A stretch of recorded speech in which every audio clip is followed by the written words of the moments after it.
class, week 4, which means by the end of this week you are halfway done with class, with your first class, which is a big deal. So I know it's been intense so far, a lot to take on and adjust to, but just realize you're already halfway done almost by the end of this week. And also keep in mind that ideally, unlike a lot of classes, when you get to the last few weeks, you still have about 80% of the work to do in a class. That's not how this should work. If you're working diligently, we're chopping things up throughout the course so that when you're through week 4, you really are done with about half the work of the class as well. I mean, I know we have final papers and stuff like that, but by and large, you have done a lot of the work. So be encouraged and be of good cheer. What I want to do right now is just run through week 4. There's a lot to kind of go over, although there's just there's not that much. It's not like it's a super heavy week, but there's a lot to at least go over to catch you up to speed and make sure you're in a good state of mind this week. So week 3 we'll post a video just over the only thing that was due was a discussion board. So I'll post something on that the next day or two, just as we read through what you guys ultimately got out of it and that sort of thing. But here, week 4 reading, man, I can't talk, is here, same routine with that. And then a little bit different this week is we're having you watch this message by Tim Keller, which is, I think, a full, less than an hour, but good chunky sermon on getting out that he gave at the Gospel Coalition in 2011 or so. And then these are not required readings. Let me go through. We'll talk a little bit about what you're going to do with the Tim Keller thing and such in a second. But let's go through just assignment 4.1 first, and go from there. Assignment 4.1 and 4.2 are what you have due this week, as well as a discussion board for week 4. Real quickly, we say continue on assignment 5.1, but you really don't need to do that this week. And then start working on 6.2. Again, as I've said with this course, we've set it up so that we have you start working on things before you really need to start working on things. You'll have plenty of work to do by doing assignment 4.1, 4.2, and discussion board 4, and you can wait till next week to start working on those things. So don't worry about those. If you have questions on them, I mean, it's a good idea to maybe read them over. And of course, if you're working ahead because of travel or something, you might have some added questions for me, but I'll deal with those when we get to them next. So assignment 4.1, here we go. Consider the following email forwarded to you by a member of your church, and would say something like this: do you want to get wealthy quickly through honest and ingenious means? Have you ever thought that money just slipped through your fingers and always ended up in someone else's pocket? Are you tired of get-rich-quick scams and want to find a reliable way to gain wealth without the risk of failure or disappointment? Well, this could be your day. Pastor Dr. Rich Goldmoney with the Institute of Financial Success wants to share with you the secrets that made him wealthy overnight. What is amazing is that that his secret has been hiding in plain sight for thousands of years. Pastor Goldmoney has discovered the keys to guaranteed wealth and happiness in the pages of the Bible's Old Testament. The book of Proverbs promises that if you listen to its teaching, unlocked by Pastor Goldmoney, length of days and years of life and peace will be added to you. Don't you want to have financial peace and long, happy life? Do you to have your barns filled with plenty and your vats bursting with wine, as the proverb says? Then you must contact us for your discounted $70 Biblical Riches Guide. It's as simple as this. The Bible promises that the person who gives freely grows all the richer. Another withholds what he should give, and another and only suffers want. This principle, among others, is one that explains the biblical ways to have guaranteed wealth. God wants to bless you. Call now to accept his invitation to a life of riches with God. So, as a friend and mentor, in response to this little email, hypothetical, of course, but maybe a little closer to home than we'd like to admit, write a 1 to 2 page double-spaced response explaining the following. Number one, the truth about what the wisdom literature does and does not promise about riches and success. And two, the correct way to understand the principles of cause and effect taught in the wisdom literature. An example would be specifically from Proverbs 11:24. And the verses, how does that say? Cause and effect taught in the wisdom literature versus the promises or commands of the legal or prophetic genre. I saw verses and I'm thinking verses of the Bible instead of verses he versus she, or wisdom literature versus the promises or commands of the legal or prophetic genre. So let me read that again. One, you're telling the friend the truth about what the wisdom literature does and does not promise about riches and success. So based on your reading and what you're learning about the wisdom genre, in response to something like this, what do you really know about wisdom literature and how you can't apply it this way? Or can you? And two, the correct way to understand the principles of cause and effect, meaning you do this, you get blessed, you don't do this, you don't get blessed. How do you actually apply those and understand the principles of that in the wisdom literature versus the promises or commands of the legal or prophetic genres? So when you've got these promises in the law or in the prophetic genre, how is that different than some of these cause and effect that we find in the wisdom literature? Use a casual and friendly tone as though the response or in an email to a person that you're not blasting. Think of this as someone that you're mentoring or discipling. And then include some scripture references as well as practical positive steps for this church member in their desire for the security of wealth. All right, so this is an assignment that's essentially allowing you to use the wisdom literature, in particular Proverbs, and taking maybe a misappropriate way of using it, as this email provides, and then clarifying why that's not a good way to use the wisdom literature, and then showing what is. All right, so this is a technical but practical assignment, and this is something that you're not going to interact. So it's not a discussion board that you interact with each other, but essentially it's a big chunky, discussion board type post. But you're going to do it. You're not going to do it in discussion boards. Obviously, you're doing this in a short essay. So this can be up to 2 pages, 1 to 2 pages, double spaced. You can go up to 3 if you have to. Please don't make this a 4, 5, or 6 page paper.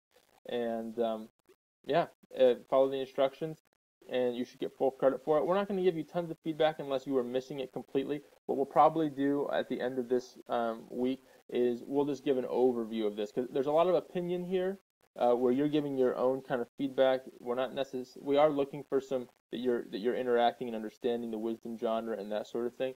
But instead of us giving you, we have lots of students and multiple assignments this week. We're basically giving you credit if you do the work and interact with it the proper way.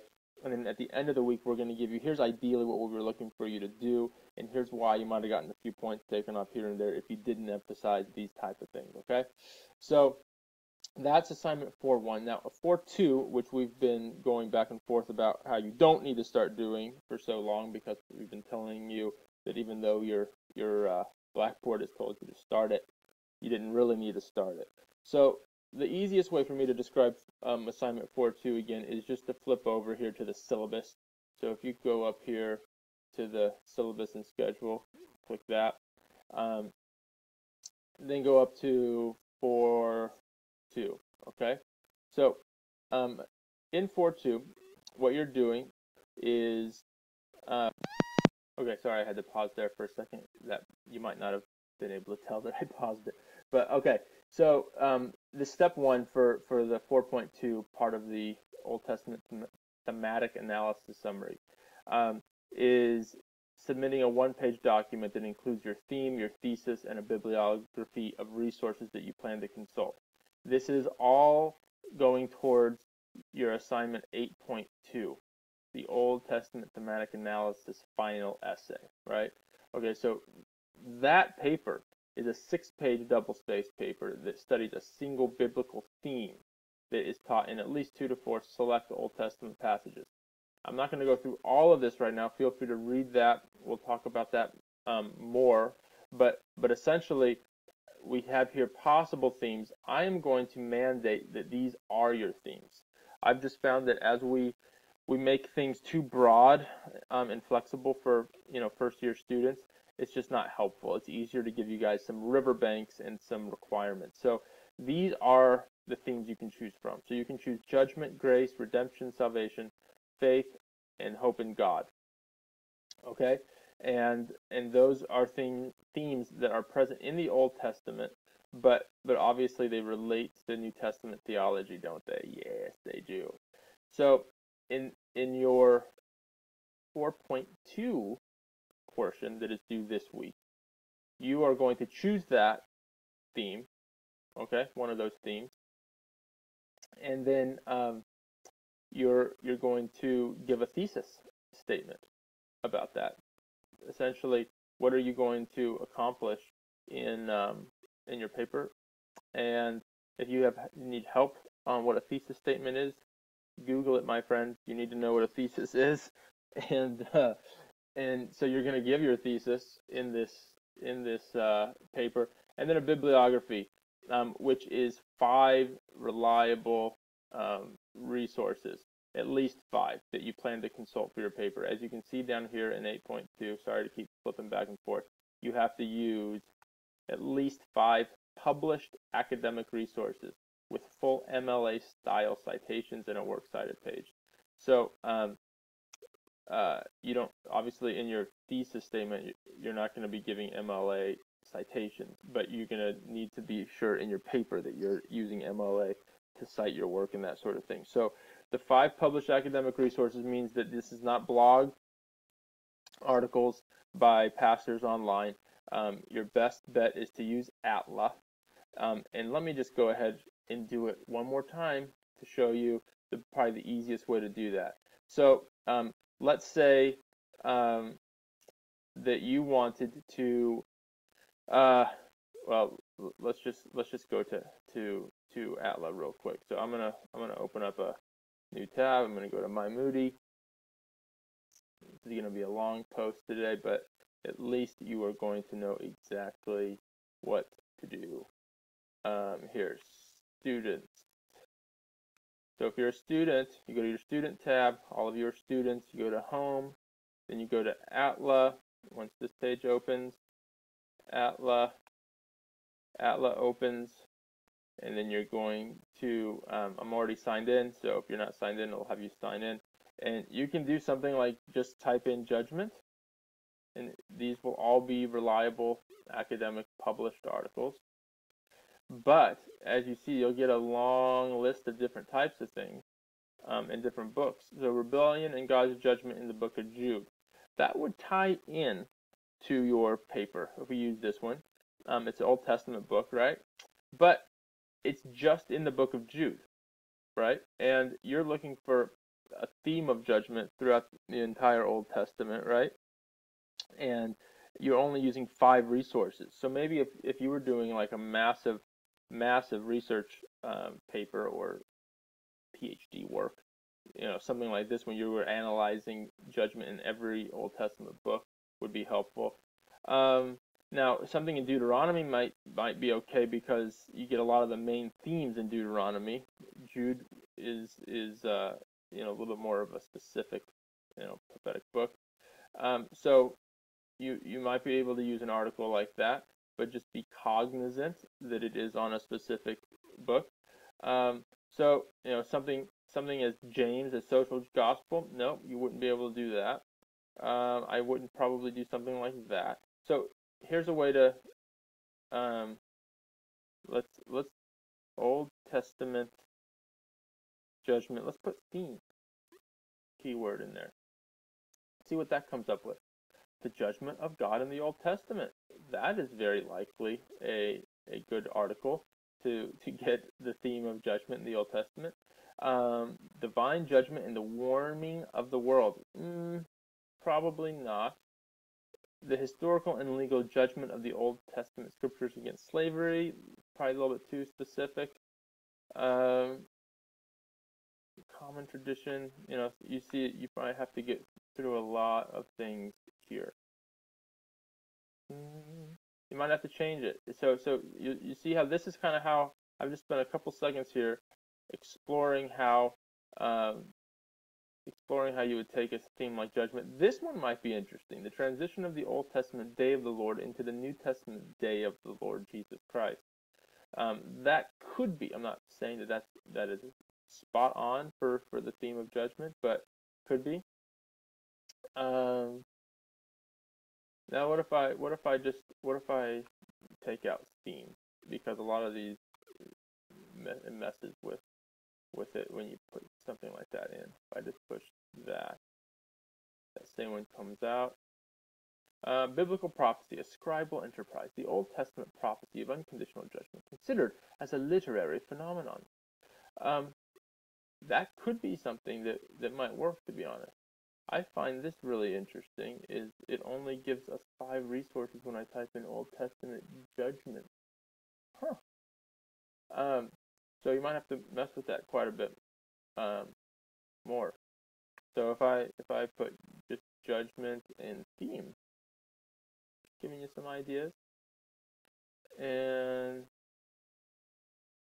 yeah, there's several that could work here, and then let's think of another thing. Let's think of judgment, and we're going through Exodus, so, and it gives a lot of,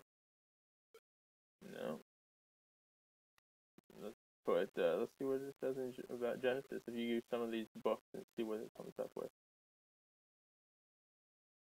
Yeah, so here is just ways that you can look up some of the themes, and go from there. So that's an example of how to find resources, and you need at least 5. Again, you're not using them here in assignment 4.2. You're showing that you've done the research to find good scholarly articles, published articles for your research paper, but you are submitting a 1-page document that will include what your theme is, what your thesis is, and then a bibliography of resources. So your thesis alone should be about a half a page, probably single space. You don't need to do a double space on a 1-page paper. So half a page of that would be your thesis, and then your bibliography would take up the rest of it. So I'm looking for you to clearly say, here's my theme. Boom. One of the few things that we gave you down there. 2, what is your thesis? And then 3, what are your at least 5 sources that you're going to be using? So that's it for assignment 4.2. Let's go back here to this week. I just did 4.1. I just did 4.2. And now we told you not to work on these this week, and that discussion board for week 4, and we'll be done. All right, so the Exodus was the most pivotal moment in Israel's history and the bedrock of the nation's theological confession thereafter. Naturally, options for the correct Christian theological interpretation and application of the Exodus have been varied, meaning there is disagreement on exactly how we nuance and work out what the implications of the Exodus were or are. The reading this week in Coffee and the sermon by Tim Keller illustrate such different interpretations. So this discussion board is going to be focusing on 2 sources. The reading by Coffee, and here it says, briefly, 2 to 3 sentences each, summarize the interpretive approaches illustrated by L and Keller in relation to one another. All right, so this is already confusing, right? Because you're like, what is L or EL? The first thing is this maybe an is this a abbreviation for the reading? Yes, it is. And this is the Coffee reading. If you hit the Coffee reading up here, Coffee chapter 6, that is what this is. EL, Exodus and Liberation. So that was just an abbreviation, okay? So Exodus and Liberation, Deliverance Politics, from John Calvin to Martin Luther King Jr. I'm telling you, we got some great reading for you guys this week. You're going to get smarter just by reading, I'm telling you. So great article, and then this Tim Keller clip. Those are your 2 sources. You obviously have to do all this reading this week, but the Coffee article on Exodus and Liberation and the Tim Keller clip are the only 2 things you need in order to complete this discussion this week, okay? So in the discussion board, you need to do two things. Briefly summarize the interpretive approaches by each. So what is Keller saying about this Exodus dynamic, and how he's looking at interpreting it, and you know, what is his framework to interpret Exodus, and then what is Coffey, what is his interpretive framework to interpret Exodus, and give the differences. All right, so defend the position then. This is the second part, concerning how you believe each passage should be properly interpreted and applied.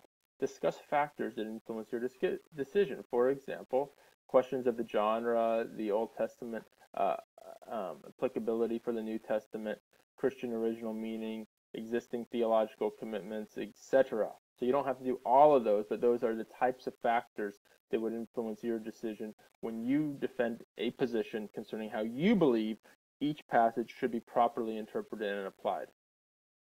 All right, so feel free to defend a position different from those presented in this lesson, meaning that you might kind of not agree fully with both of these guys, but you need to defend some sort of position concerning the passages that they talk about in Exodus, and then defend them. And so you need to tell where they stand, and then now basically where you stand on it, and why. All right, so that's a discussion board. If you have questions, let us know. I look forward to seeing what you guys do with it. Feel free, if you need clarification, just post on Facebook. You know, I'm struggling with this and understanding what this, that, and the other.